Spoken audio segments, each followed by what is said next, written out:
అందరికీ నమస్కారం. ముందుగా ఓం గణేశాయ నమః అని కామెంట్ పెట్టి లైక్ చేసి మా ఛానల్ని సపోర్ట్ చేయండి ఫ్రెండ్స్. వినాయక చవితి ఈ సంవత్సరం సెప్టెంబర్ 7వ తేదీ వచ్చింది.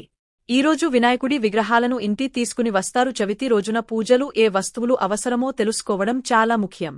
చాలామంది పండగ హడావుడిలో పూజకు కావాల్సిన కొన్ని వస్తువులను మర్చిపోతారు.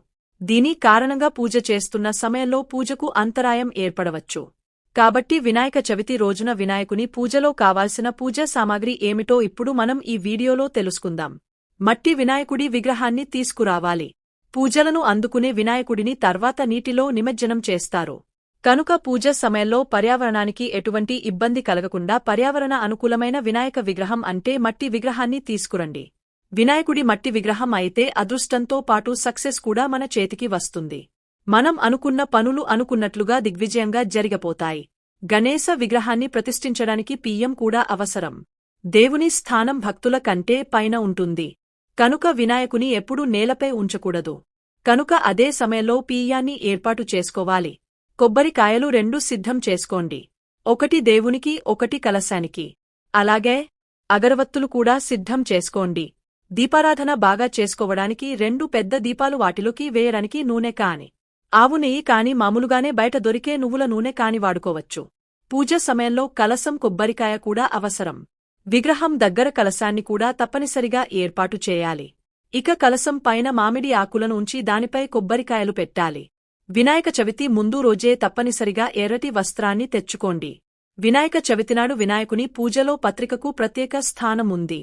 మామిడి, ఉసిరి, జమ్మి, జమ ఇలా 21 రకాల ఆకులను వినాయక చవితి పూజలో ఉపయోగిస్తారు. పత్రికలో తప్పనిసరి.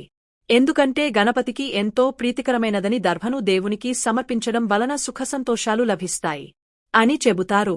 తమలపాకులు, వక్కలు, పూలు, అరటిపండ్లు, కొబ్బరికాయలు, బెల్లం లేదా పంచదార, పంచామృతం, తోరం, దీపారాధన, కుందులు, నెయ్యి, దీపారాధన, వత్తులు, వినాయకుని ప్రతిమ, 21 రకాల ఆకులు, పంచామృతాన్ని భగవంతునికి సమర్పించేందుకు సిద్ధం చేసుకోవాలి. అంతేకాకుండా కుడుములు అంటే ఇష్టం. కనుక వీటిని తప్పనిసరిగా దేవుడికి నైవేద్యంగా సమర్పించండి. వినాయక చవితి నాడు ముందుగా ఇంటిని శుభ్రం చేసి తలంటూ స్నానం చేయాలి. గుమ్మానికి మామిడి ఆకులు కట్టాలి. వాకిళ్లను అలంకరించాలి. కొన్ని బియ్యం వేసి వినాయకుడి విగ్రహాన్ని ఉంచాలి. పాలవెల్లి అందుమాటులో ఉంచుకోవాలి. పసుపు రాసి కుంకుమ బొట్లు పెట్టి దాన్ని విఘ్నేశ్వరుని తలపై వచ్చేలా తాళ్లు కట్టి వేలాడదీయాలి. పాలవెల్లికి పుష్పాలు, కాయలు, పండ్లు అందంగా అలంకరించాలి. వినాయకుడికి ఉండ్రాళ్ళు, కుడుములు అంటే చాలా ఇష్టం. గారెలు, పాయసం మొదలైన పిండి వంటలతో పాటు వీటిని కూడా తప్పనిసరిగా దేవునికి నైవేద్యంగా సమర్పించాలి. బెల్లం ముక్కలు, కుడుములు, బూరెలు, పాలపాయసం, పులిహోర వీటిని స్వామివారికి నైవేద్యాలుగా సమర్పించాలి. ఇలా వినాయకుడి ఎదురుగా కొన్ని బియ్యం పోసి దానిపై రాగె లేదా వెండి లేదా మట్టి పాత్రకు పసుపు రాసి కొబ్బరికాయ ఉంచి కలశాన్ని ఏర్పాటు చేయాలి. తరువాత వినాయకుడిని పూలతో అలంకరించి గంధం మరియు కుంకుమతో బొట్లు పెట్టి పూలతో అలంకరించాలి. మరియు యాలకులు మాల సిద్ధం చేసుకుని స్వామివారికి వేయాలి. అలాగే పుస్తకానికి గంధం మరియు కుంకుమతో ఓం మరియు స్వస్తిక్ రాయాలి. రాసిన తర్వాత స్వామివారి దగ్గర పెట్టాలి. అలా పిల్లలు పుస్తకాలు చదవడంలో వీక్ ఉన్న బాగా చదువుతారు. చవితి రోజున గణపతిని పూజించి వ్రతం కథ చదువుకుని తల మీద వేసుకోవాలి. ఇలా చేయడం వలన పొరపాటున చంద్రుడిని ఆ రోజు చూసిన నీలాపనిందలు దరిచేరవు. పూజ చేసేవాళ్లు మధ్యాహ్న సమయంలో 11 గంటల నుండి 1 గంట మధ్యలో పూజ చేసుకోవాలా.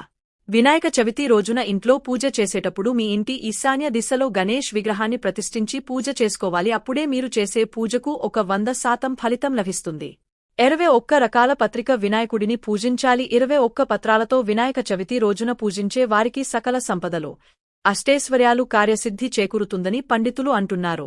వినాయక చవితి రోజున ఇంట్లో పూజ చేసేటప్పుడు మీకు ఎలాంటి మంత్రాలు రాకపోయినా పర్లేదు, భక్తిశ్రద్ధలతో ఈ మంత్రాన్ని జపిస్తూ ఇంట్లో పూజ చేసుకోండి. ఓం విఘ్నేశ్వర నమః అనే మంత్రాన్ని జపించండి. ఈ మంత్రం వినాయకుని అనుగ్రహాన్ని పొందడంలో సహాయపడుతుంది. అనుకున్న పనులు జరగడం లేదని బాధపడేవారు వినాయక చవితి నాడు ఎర్రటి మందారాలతో వినాయకుడిని భక్తి శ్రద్ధలతో పూజిస్తే ఆటంకాలు తొలగిపోతాయి. ఆర్థిక సమస్యలు తీరాలంటే 7 పసుపు కొమ్ములు తీసుకుని ఒక పసుపు వస్త్రంలో చుట్టి గణేశుడి పాదాల దగ్గర ఉంచి పూజ చేయాలి. తరువాత డబ్బు నిల్వ చేసుకునే ప్రదేశంలో భద్రంగా ఈ పసుపు కొమ్ముల మూటను ఉంచుకోవాలి. మీ ఆర్థిక పరిస్థితి మెరుగుపడుతుంది. ఆదాయం పెరుగుతుంది. యాలకులు 11 గాని 21 కాని ఈ సంఖ్యలో ఒక దండగ చేసి మీ పిల్లల చేతుల మీదుగా వినాయక చవితి రోజు వినాయకుడికి యాలకుల మాల సమర్పిస్తే మీ పిల్లలు విద్యపరంగా, ఆర్థికపరంగా, ఆరోగ్యపరంగా, వ్యాపారపరంగా చాలా బాగుంటారు. మీకు ఈ వీడియో నచ్చితే తప్పకుండా లైక్ చేసి షేర్ చేయండి. మరిన్ని మంచి వీడియోస్ కోసం మా ఛానల్ని సబ్స్క్రైబ్ చేయండి. ధన్యవాదాలు.